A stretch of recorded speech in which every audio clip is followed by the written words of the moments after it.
Nando, you are the one who drew my attention to our SALT topic of the week. And so would you like me to set it up or would you like to do it? No, go ahead.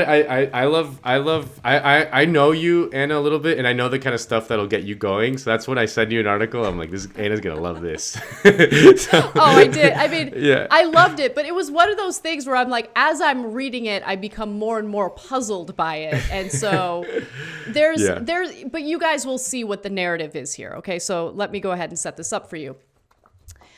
So GQ had a fascinating, lengthy piece titled Immaculate Concussion. It was written by Julia Ioffe and confused the hell out of me as I was reading it. It seemed like a thinly sourced piece, and it had some very heavy accusations against Cuba, Russia, countries that are typically known as our adversaries. And so I'm going to read a few excerpts for you, and then we'll try to, I guess, decode what's going on here. So the heart of this story is these alleged incidents where our adversaries used quote unquote energy weapons against members of the CIA. So here's a few pieces from the reporting that I want to share with you. So they talk about this CIA agent. He's the primary source in this piece. He was a senior CIA official tasked with getting tough on Russia. Then one night in Moscow, Mark Polymeropoulos, his life changed forever. He says he was hit with a mysterious weapon, joining dozens of American diplomats and spies who believe they've been targeted with this secret device all over the world and even at home on U.S. soil. So the piece indicates that there have been at least 3 incidents of Americans being attacked by this energy weapon on American soil. Now, as a CIA investigation points the blame at Russia, the victims are left wondering why so little is being done by the Trump administration. So already the plot thickens. You can see what the whole point of this piece is. Donald Trump, very bad, refuses to hold Russia accountable for bad behavior. But again, the whole notion of this energy weapon being used, right? Again, it's a heavy accusation, and I just haven't seen anything in this piece that validates that claim. But let me continue. Polymeropoulos, I don't know if I'm saying his name correctly, please forgive me if I'm not, has never detailed publicly what he calls his silent wounds. But in the years since he left the CIA, he has become increasingly frustrated by the agency's reluctance to give him and other CIA officers affected with the medical care they need. It's incumbent on them to provide the medical help we require, which does not include telling us that we're making it up, he told me. I want the agency to treat this as a combat injury. And so the thing that really stood out to me in this piece was that in 2017, apparently Secretary of State Mike Pompeo wants to send some CIA agents to Russia. And so this Polymeropoulos guy says, I'm going to go, okay? These people, like Polymeropoulos, don't know much about Russia. How are you a CIA agent? You don't know much about Russia. You're about to go to Russia. But okay, let me continue. Don't know much about Russia, its history, or its culture. He's quoted as saying, we knew nothing on Russia, but admits, but like his Russian counterparts, he and his counterterrorism comrades were fluent in the language of force. So it's I don't know anything about Russia, but they're definitely using weapons. That, I know that for sure. Okay, cool. Now, Moscow granted him and his colleagues visas, but the Russian embassy in Washington told him directly that they did not want him to make the trip. Now, according to him, they said why they wouldn't did not they? buy. I mean, it's amazing. Okay, so he's being told here, don't go. This is a bad idea. They don't want you there, right? And so they said they did not buy the Americans' excuse of wanting to further counterterrorism cooperation and feared they were actually coming to Russia to run covert operations, an allegation that he denies. So he's a CIA agent. What's... He's a freaking CIA agent. Take it away. He's a CIA agent. These dastardly Russians think a CIA agent's gonna come into my country and do covert operations. Oh my God. Like what? Why would they think that? I don't know. It's crazy to think about. It's like, I love that they even set it up. They even said it in their own words that like he doesn't know anything about Russia, but he knows the language of force. He's gonna get tough with Russia. Okay. Then yeah, why would they want a CIA agent in their own country doing whatever the hell is they do? This is one of the most amazing articles ever. Yeah. Like, I know this sounds like hyperbole. It's not. It's one of the most amazing articles ever written. Like, yes. You had tweeted about it, Nando, and you said every paragraph is more infuriating than the last. And you're absolutely right. It just becomes more and more bizarre. The contradictions, like endless contradictions, saying the quiet parts out loud and then contradicting yourself. It's amazing. And so he's told, like, you are not welcome, do not go. But he goes anyway. And so once he shows up, the entitlement of this guy is kind of incredible. So the Russians, as it's written in the GQ piece, the Russians launched into a long lecture on America's systemic racism and the internment of Japanese Americans during World War II. Pauly Mariopoulos turned to one of his colleagues and asked, "Is this guy effing kidding? Like, are you serious?" The colleague assured him that this was a standard Russian practice going back more than a half a century. Oh, it's specifically a Russian practice of speaking the truth about what the United States has done. Like, okay, fine, let's continue. He countered Japanese by internment warning the was Russians, Russian disinformation.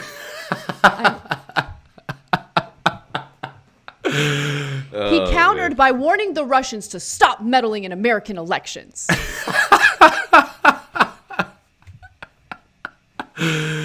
Oh man, this article is hilarious. It's absolutely hilarious. Like, yeah, I mean, it's, first of all, this idea that there's this this secret Russian ray gun that can target like a single person from 2 miles away, like as if it was some sort of Bond villain technology, and that the CIA wouldn't know about it or have one, it is like just ridiculous to even ponder. But I don't know. Like, I think that I don't know if this has always been the case. I mean, it definitely has always been the case. But when you're the official enemy of the United States in the American press, you can basically say anything about them and it'll fly. I mean, the really obvious pernicious example was with Saddam Hussein and weapons of mass destruction, which all those stories went through, even though there was no editorial standards to vet them. But the sort of international terrorists, the Middle Eastern bad people have been replaced by Russia, which is an old foe, right? Which it's kind of like coming back. And now since 2016, you can basically publish anything about, and if you mention the name Russia, you'll get away with it. You can publish anything. No standards. Like, the standards go out the window. If you're talking about Russia, you can just, it's really amazing. Yeah, and it's frustrating because the Democratic Party feels the need to inject Russian disinformation or their disinformation about Russia into every political issue. So, for instance, like the whole Hunter Biden laptop thing, right? No evidence at all that this is part of a Russian disinformation campaign. Like zero. I haven't seen a single shred of evidence on that. None. Because here's the truth of the matter is, like, Giuliani's involved in this. Giuliani is Donald Trump's personal lawyer. We don't even need Russia to get involved. We have the Biden's political opponents engaging in this. Their names are involved in the story. There's evidence of that. They've taken ownership of it. Why do Democrats feel the need to immediately put Russia in the mix? Right? And look, if there's evidence of it, then share that evidence with us, but they haven't. And what it does is, in the very least, it distracts from whatever message it is that they're trying to put out there, right? Because if they're trying to discredit the story, I think just the mere fact that Giuliani's involved can really help you out with that. But they feel the need, no, that's not enough. We need to make stuff up about Russia and how Russia's involved in order to further, fearmonger about this story and fearmonger about our, alleged adversary. Yeah, and the other thing that, I mean, that's always been why I've been so annoyed by the whole Russia narrative is like, I don't doubt that maybe something happened and they whatever. Like I've always believed that the actual effect of it was definitely negligible, but the actual kind of political effect in the United States has been to create this sort of mass hysteria around it, as a way to let the Democratic Party off the hook for anything. I mean, like, this Hunter Biden story is a problem. Like, it's bad. Like, he shouldn't have done that. Okay, like, he shouldn't. Like, it's bad. Like, the Burisma thing is bad on its face. Like, you don't even need to look into it. It's like, that was vice president, and this guy gets, Hold on. No, you're right. It is bad, but that's where we disagree. I think with Democrats, like corporate Democrats. We disagree because for them, like, yeah, of course we're going to help our kid who has absolutely no expertise in the energy industry, no expertise, period. We're going to help him serve on the board of an energy company in a different country where he's making $50,000 a year. Like, what's a month? What's wrong with that? Right? They don't see anything wrong with that. They don't. And so that's really the issue here. Like, it does look bad. And it's okay. It is okay to acknowledge that while also being a little more skeptical of what's coming out of the mouth of a crazy person and lunatic like Rudy Giuliani. But when you're not honest, when you don't approach this story or this issue from a place of honesty, well, then it snowballs into all this ridiculous hyperbole. It snowballs into Russia did it. It's just nonsense. And it's so frustrating. Well, and then the other thing that drives me crazy about this like sort of new Cold War with Russia, which this GQ article is like a very it's one of the best examples of it, is the brazen sense of entitlement, you know, that we have as Americans, you know, like that this, what, Russia's not going to allow our CIA agents to just waltz around their country and do whatever the hell they want, you know, like, as if like we would ever allow, like, knowingly, like a KGB guy to just walk around, or like an FSB guy or whatever, you know, like we would go ape shit if that were the case, you know. But it's so ingrained in this guy's worldview and in Julia Ioffi's worldview that that's okay. It's so ingrained. It's like a fish in water. They believe like we just have the right to do whatever the hell we want in Russia, you know, like. And the mind-numbing thing about all this is like you don't have to say that, you know, Putin is like this good guy or whatever, you know. It's right. But it is clear that he is the leader of a country and they have the, like, sovereignty, and like it's understandable for them to want to resist sort of Western advance on their own affairs and in their own country. Like, I mean, the expansion of NATO to the east is a threat to Russia. Like, of course it is. Like, it's not like some sort of God-given right that we can just like sign military alliances with, you know, people that are actively threatening a country, no matter how much we dislike them. Like, if Russia were to sign a military alliance with Mexico tomorrow, we would invade Mexico, like, the day after, you know. Like, it's crazy to me that but we take it as accepted fact that we're allowed to do whatever we want to Russia, and they just have to sit down and take it. Yeah, and it's not just Russia; it's any other country. I mean, yeah, of course. Look, I think I can see why, you know, the more establishment corporate Democrats look at the left and feel like, you know, we minimize Russia's threat or whatever they think Russia's threat is. But the truth is, like, just like think about it for a second, okay? They're throwing a hissy fit over Russia meddling in or attempting to meddle in our elections. That's what Russia is going to try to do. In fact, like, we should acknowledge that and do what's necessary to protect our whole system from that type of interference, not just from Russia, but from other countries that are going to try to do the same, right? It's just a given. We all know that this is going to happen. But at the same time, you can't have the United States government throwing a hissy fit about other countries trying to interfere in our elections while we orchestrate coups around the world. We orchestrate coups. We overthrew, through a military coup, Evo Morales in Bolivia. That's what we did. We did that.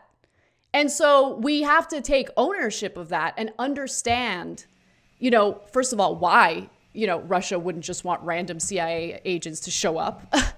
And secondly, why we come across as these ridiculous hypocrites when we get so angry at other countries doing to us or attempting to do to us what we've already accomplished in doing in multiple countries over several decades. Yeah. No, and then there's real issues like, the confrontation with Russia is dangerous. Like it's literally like a very dangerous thing. Like, Russia has tons of nuclear weapons. We have tons of nuclear weapons, and over the past few decades there have been treaties to try to minimize the amount of nuclear weapons, like to sort of bring the potential of nuclear catastrophe down, because the more nuclear weapons there are, the more chances there are of doing that. Like that treaty is under threat. Like the START treaty is like, because and it's being driven by liberals. Like really, like it's crazy to me. Like this is it's seeing the world in this kind of nihilistic Hobbesian view of like we're all just kind of at each other's throats all the time, when the thing that we desperately need moving forward is collaboration amongst nations. We don't have to like anyone. We don't have to make apologies for bad things they do internally or whatever. But like at the end of the day, the realpolitik of it is that we need collaboration for things like climate change, migration flows, and nuclear weapons, and which could literally blow up the world at any given moment. So I don't know. It's just the fact that liberals kind of are bloviating over this stuff so much and just going apoplectic drives me crazy, because it's not just dumb and wrong, but it's dangerous. Yeah, it is dangerous. I mean, the narrative and the commentary coming out of Democrats following that ridiculous story about Russia paying what do you bounties. Call it? Yes, paying bounties for the Taliban to like kill U.S. soldiers.